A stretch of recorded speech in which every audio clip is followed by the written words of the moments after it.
Olá, você sabe quem são os homens e mulheres que vagam armados pelo sertão? Bandidos cruéis ou justiceiros populares? No episódio Award de hoje, no nosso jornal As Faces do Brasil, o jornal que dá notícias em primeira mão do nosso país, falaremos sobre o episódio As Vozes do Sertão.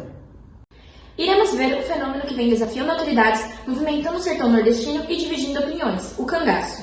Acompanhe agora nossa reportagem especial sobre o tema.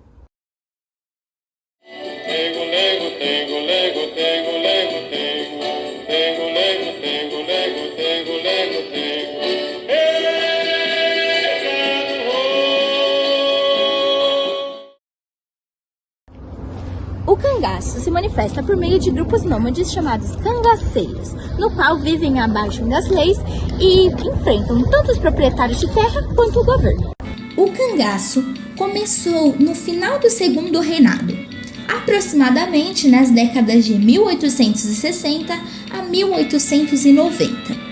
A região semiárida do Nordeste brasileiro já era governada pelos coronéis políticos da região, que também são grandes e ricos fazendeiros. Entretanto, as condições naturais de seca e a falta de alimento levavam uma grande parte da população à fome e miséria.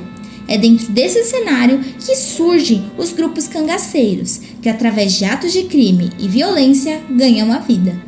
Na Primeira República, diversos governos combatem as ações dos cangaceiros no Nordeste.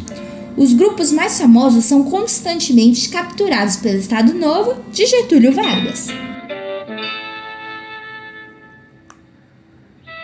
Você sabe por que se deu esse nome ao movimento? Euclides da Cunha e Gustavo Barroso, integralista, explicam que o cangaço vem de canga, aquilo que se põe no ombro do boi. Que os cangaceiros, os bandidos sociais, usavam as espingardas e outras coisas penduradas dessa mesma maneira. Mas ninguém sabe direito o que quer dizer cangaço. Provavelmente não quer dizer isso. Seria uma palavra derivada, ou não, de entupi ou cairiri, que quer dizer esqueleto de animal morto. De novo, não se pode considerar que essa seja a explicação correta. Mas se fosse, estaria bem explicado, porque o fenômeno do cangaço é evidentemente fruto da desigualdade social, do desequilíbrio.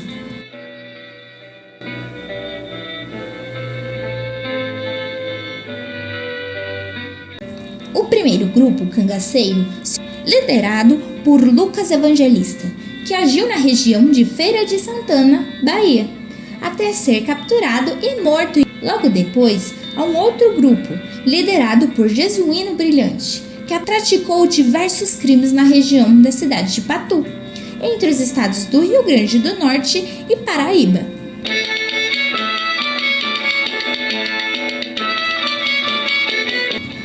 O mais famoso desses grupos é liderado por Virgulino Ferreira, conhecido como Lampião, considerado o rei do cangaço, onde age em todo o território nordestino.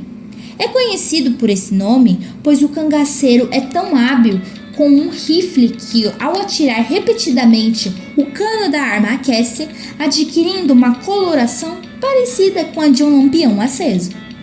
Virgulino ingressou nessa jornada, pois José Alves de Barro, conhecido como Zé Zartunino, começou a crescer politicamente na região em que a família Ferreira morava. José Ferreira, pai de Lampião, era vizinho de Zé Zartunino, e logo uma disputa por terras surgiu entre as duas famílias. As relações políticas que Zé Zartunino tinha também contribuíram para uma ação contra os Ferreiras. Logo, alguns desentendimentos começaram a acontecer entre Zé Zartunino e os filhos de José Ferreira, entre os quais estava Lampião. Zé Zartunino começou a usar as suas redes de influência para prejudicar a família Ferreira.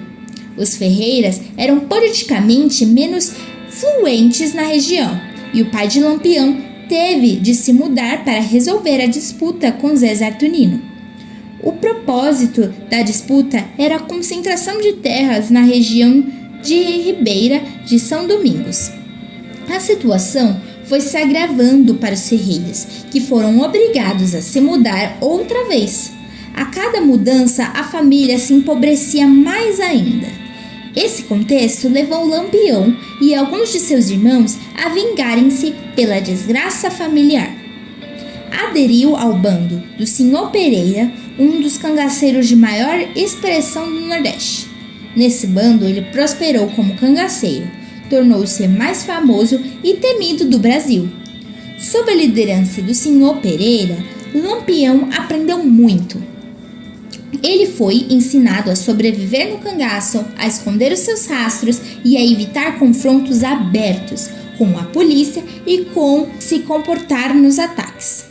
Em junho de 1922, o Senhor Pereira, por conselho do padre Padim Cisso, resolveu se aposentar, já que os cangaceiros também tinham um santo encarnado na terra, o padre Cícero. Senhor Pereira abandonou o cangaço e assim Lampião assumiu a liderança do grupo. Ressuscitou. Deixa que eu mato de novo. Um momento, Severino. Eu vim lhe trazer um recado do meu padinho, Padim Cisso. Você conheceu o Padre Cícero? Então, quem mais ia ter poder para me ressuscitar? Quem mais pode é Deus. E depois dele, meu padrinho, Padre Cícero. Lampião, então, passou a liderar ataques contra propriedades e cidades à procura de riqueza. Ele saqueia o que pode, pede resgate de determinados itens que saqueia e muitas vezes extorque determinados locais, exigindo um pagamento para que ele não os ataque. Ele também desenvolveu uma rede de coiteiros, que o auxilia sempre que for necessário. Lampião enfrenta diversas vezes as tropas volantes, isso é, as forças policiais móveis que atuam no combate aos cangaceiros. Entretanto, ele evita confrontos muito abertos para não ter perdas de homens e desperdícios de munições. Durante suas andanças, Lampião conheceu Maria Gomes de Oliveira, mulher que fazia parte de uma família de coiteiros. Ela ficou conhecida como Maria Bonita e se apaixonou-se perdidamente por Lampião, abandonando seu marido para ficar com o chefe cangaceiro. Maria Bonita se tornou amante de Lampião e fugiu com os cangaceiros, ingressando-se no seu bando e mudando a estrutura machista do movimento e da sociedade. Maria Bonita é respeitada por todos do bando e há especulações que tiveram uma filha, chamada Expedita Gomes de Oliveira Ferreira, que foi separada dos pais devido às regras do bando e é criada por um casal de amigos próximos. Lampião recebeu um convite do Dr. Floro Bartolomeu e do Padim Cisso para que ele se tornasse capitão do exército brasileiro para combater ninguém mais, ninguém menos que Luiz Carlos Prestes, a coluna Prestes, em 1925. Ele deveria persegui-lo. Para isso, recebeu o fuzil, o mais moderno da época, e receberia a patente de capitão do exército brasileiro. Entretanto, descobriu que a patente que ele recebeu não tinha validade e os crimes anteriores deles não seriam iniciados. Então ele ficou com os fuzis e rompeu o acordo.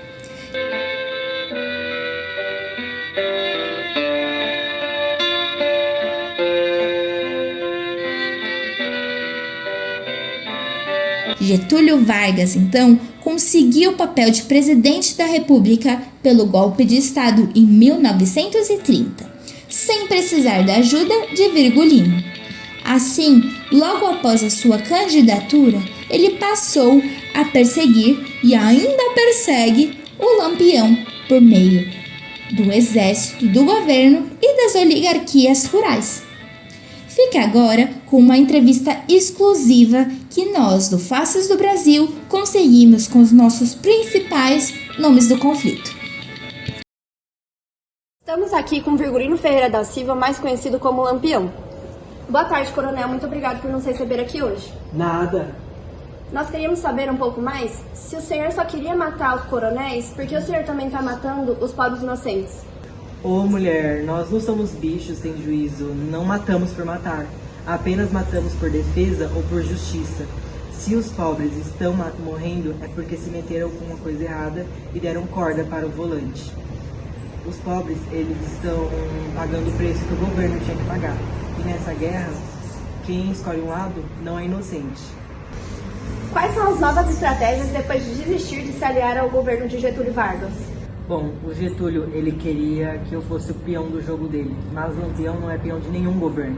O meu plano agora é me restabelecer nas matas, me restabelecer com o meu bando também e atacar onde ninguém menos espera pelo sertão. Eu não confio em governo nenhum, apenas na bala do meu parabeiro. Nós somos donos do sertão porque somos os únicos que conhecem os caminhos da Caatinga e não aqueles que estão sentados em palácios luxuosos. Você se considera um herói ou um bandido? Herói, bandido, isso quem diz é quem está sentado nas cadeiras, luxando e comendo bem. Eu sou uma pessoa da coragem, que lutou contra a injustiça, que viu pais passarem fome sem justiça e que viu irmãos sem comida, enquanto os coronéis luxavam com dinheiro no bolso. Se ser bandido é proteger o meu povo e lutar contra a injustiça, eu falo orgulhosamente que eu sou um. Mas quem me conhece sabe que eu sou, na verdade, o herói do sertão, não é, meu bem? É sim, meu amor. E quem tá aí assistindo em casa, tire o olho de meu marido, que ele já tem dona, vice?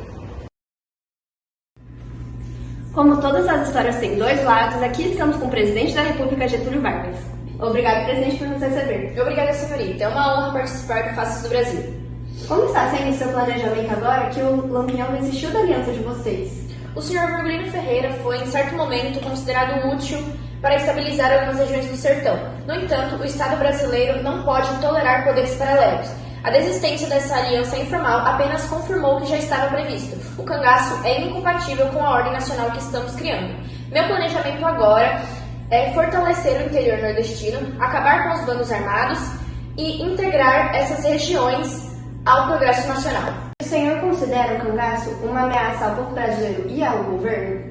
O cangaço, sem dúvida, é um reflexo das desigualdades históricas do Nordeste. No entanto, quando esses grupos começam a exercer justiças com as próprias mãos, saqueando vilarejos e desafiando as autoridades, acabam ameaçando a soberania do Estado.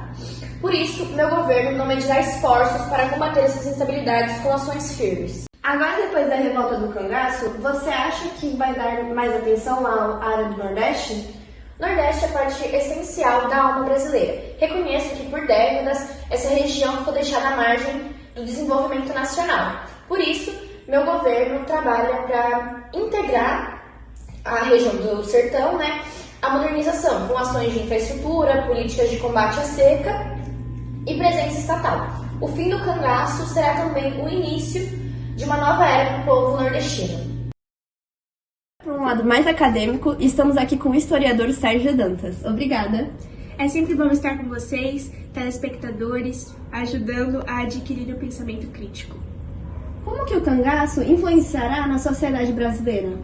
O cangaço foi mais uma consequência da realidade do sertão do que uma revolta planejada com ideais políticos.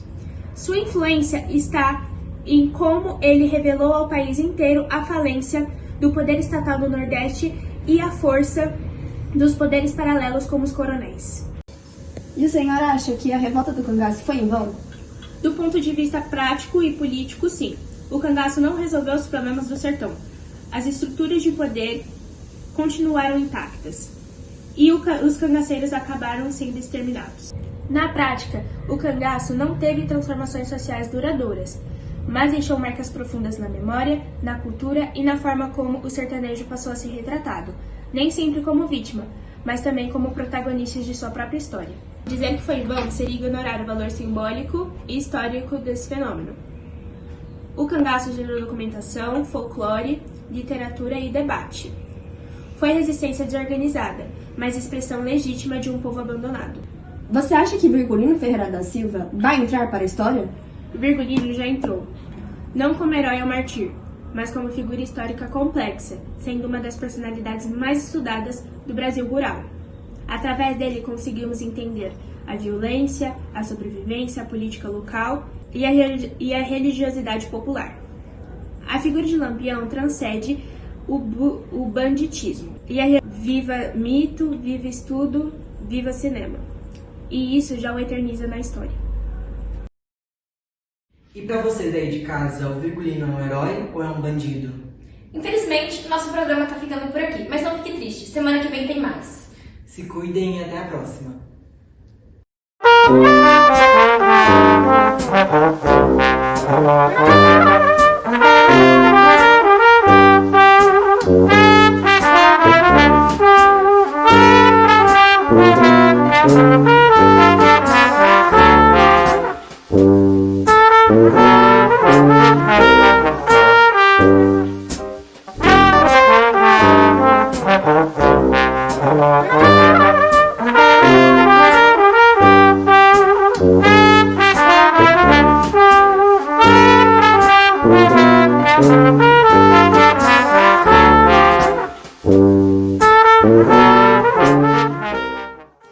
História do cangaço, a minha mãe contava pra gente que era como se fosse um bicho estranho na nossa vida, porque todos tinham de se esconder, porque ele chegava nas casas judiando com as pessoas, trancava as pessoas no quarto, a minha avó e a minha mãe e as irmãs dela era tudo trancada, chegava e esfaqueava as coisas dentro da casa das pessoas.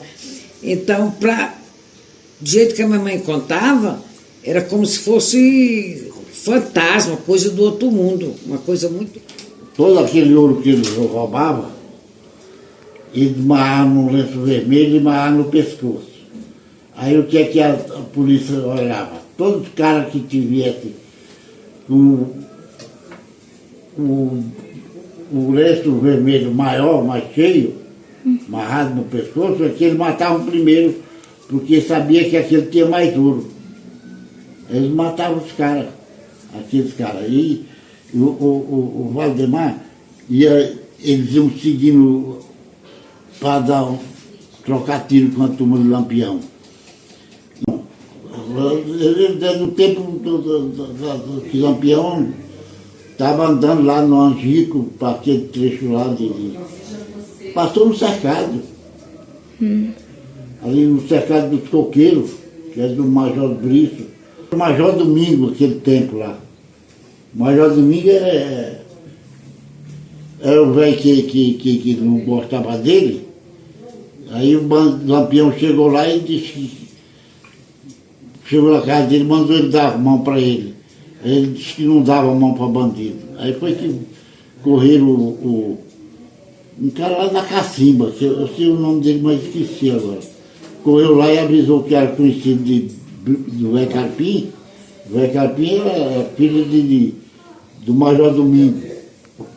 Aí ele correu lá e avisou, foi que ele foi lá, pegou ele, levou para casa dele e ele falava assim, bem mansão: ô Lampião, vamos lá, Virgulino, vamos lá para casa, que deixe meu pai que ele está muito velho.